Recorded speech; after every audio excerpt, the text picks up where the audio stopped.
Bien, regresamos a esta emisión sobre el tema inabarcable e inagotable de la salud y todas las ramificaciones que el asunto tiene en la administración pública, porque hablábamos hace un momento sobre lo que significa la existencia del Seguro Social, del ISSSTE, de los órganos estatales que procuran este servicio, como por ejemplo, lo que pasa en la Ciudad de México, la Secretaría de Salud, que otorga medicina gratuita para todos, pase lo que pase. Ahí están los hospitales de Rubén Leñero, de Joco, de Balbuena, de La Villa, en fin. Y por otra parte, la medicina privada, que, bueno, pues tiene una enorme cantidad. En este país hay 3.000 hospitales privados de diferentes categorías, unos muy costosos que son filiales de hospitales y de redes hospitalarias de otros países, hay otros que son pequeñas clínicas casi familiares, en fin, una gran complejidad, nos decía el diputado Sansores, para universalizar esto, porque esto va de la mano con lo de las pensiones y viene todas las derivaciones del Tratado de Libre Comercio, la adopción de las normas sanitarias similares a las de los Estados Unidos. Entonces, me gustaría, diputado Sansores, que redondeara usted la idea que tenía para después preguntarle al diputado Dávila sobre este asunto de la negligencia médica y la parte litigiosa de los servicios de salud. Bueno, miren, es muy práctico. El artículo 4 establece salud. ¿Artículo 4 de qué ley? Constitucional. De la Constitución. Sí, el tercero y el cuarto. Nosotros no podemos hablar de salud si no hablamos de educación. Y está muy claro que está demostrada que la medicina resolutiva no resuelve el problema, aunque su nombre sea rimbombante. Medicina resolutiva. Los pueblos, ciudades o países en donde se tiene medicina preventiva, que muy bien lo decía el doctor Mario. ¿Les va mejor? Les va mejor. Entonces, la educación preventiva tiene que ir de la mano en la educación básica primaria. Son 7 millones de educandos que no tienen medicina preventiva. Apenas ahora acabamos nosotros de hablar del bono verde o del impuesto verde, que es a fertilizantes y a los refrescos azucarados o edulcurados. ¿Por qué? Porque México tiene un primerísimo lugar en obesidad infantil y un segundo lugar en obesidad en adultos. Lo que sucede es que no hay medicina preventiva en México, y recuerden ustedes que hay enfermedades netamente que tienen que ver con el trópico, enfermedades transmisibles por vectores, y que no hay nadie que esté enfocado directamente a prevenir, a pesar de que está el Instituto Nacional de Salud Pública y ya un extinto Instituto de Enfermedades Tropicales. A ver, una interrupción, diputado. ¿Cómo fue posible que erradicáramos el paludismo, prácticamente erradicado? No, no está erradicado. Que se erradicara la viruela y que no podamos con el dengue. Bueno, lo que pasa es que en materia de dengue hay 4 subtipos, y son mutantes, son virus mutantes que se van adaptando dependiendo de la altitud. Se suponía que en la selva, por ejemplo, la selva chiapaneca, la selva lacandona, no había reproducción de Aedes aegypti.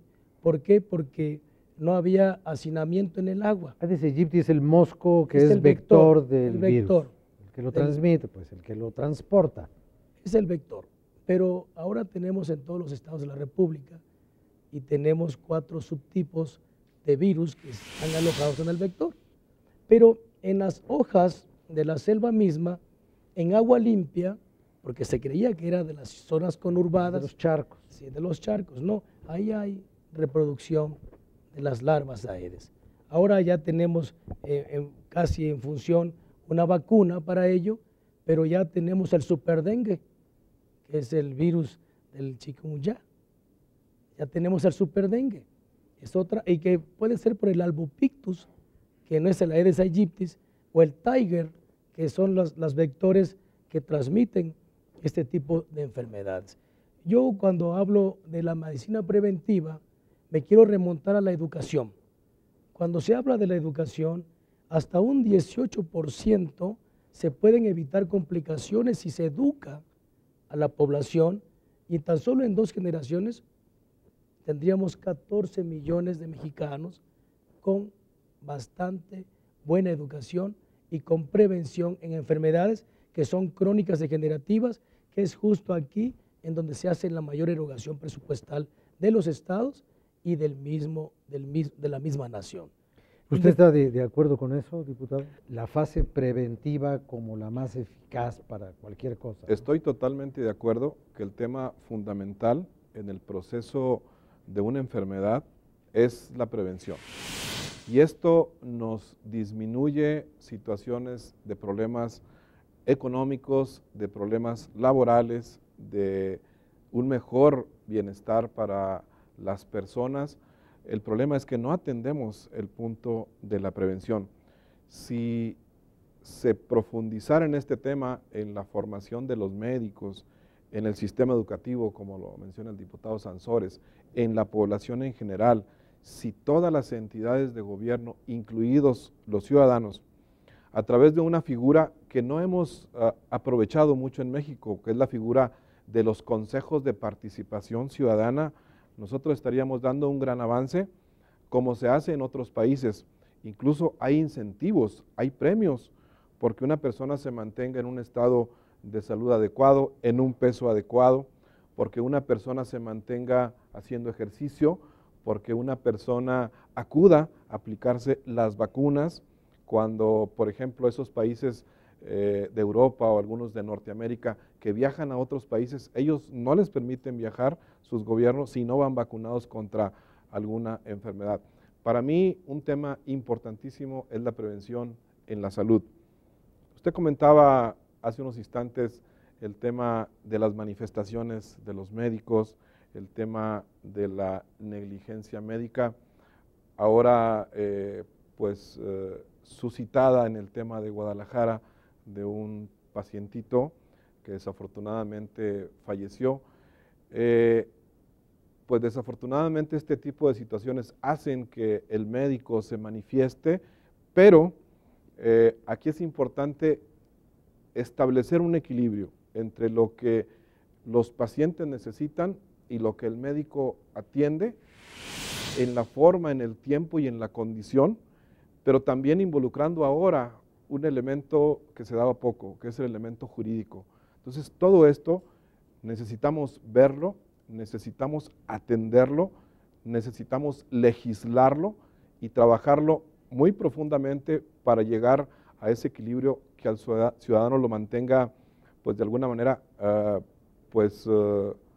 gusto, de una manera tranquila, de que no haya una rivalidad en esos tres sectores de la población. Ahí ya ve usted que había un chiste, un viejo chiste bastante malo, que decía que mientras los periodistas publicamos nuestros errores, los médicos los entierran. Bueno, este Eso tema... es un chiste muy viejo y muy malo, pero es un chiste, ¿no?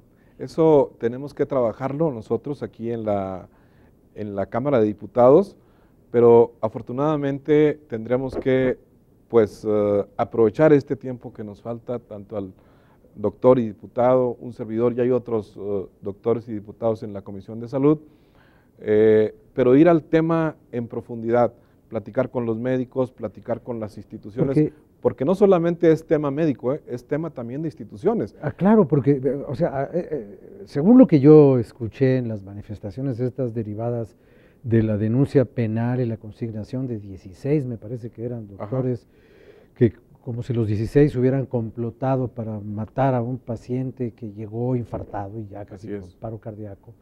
Bueno, ellos decían, bueno, es muy fácil que nos acusen de negligencia, pero nosotros tenemos que denunciar la insuficiencia de los elementos con los cuales nos ponen a trabajar en las instituciones públicas de salud, porque no tenemos insumos, porque no tenemos medicamentos, porque no tenemos espacio, y por contra hay hospitales recientemente construidos que están vacíos en el país, porque no hay médicos que quieran ir a trabajar a zonas apartadas o a zonas peligrosas.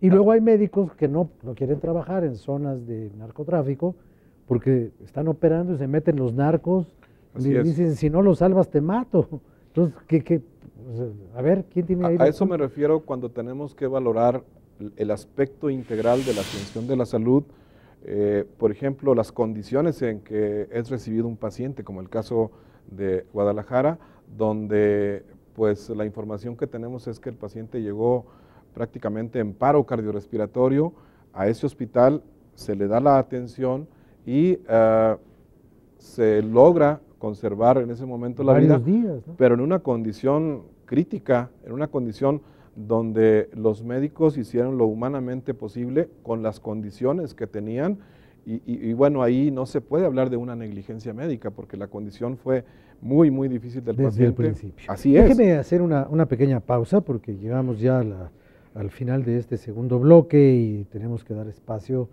a la crónica del periodista Miguel Reyes Razo, que siempre nos acompaña en estas emisiones. Y si a usted le parece, diputado Dávila, regresando de este corte, Sí. usted nos termina de explicar esta compleja situación entre la responsabilidad institucional y la responsabilidad personal en el servicio médico. Así es. No se vaya, ahorita regresamos. Escuche a don Miguel.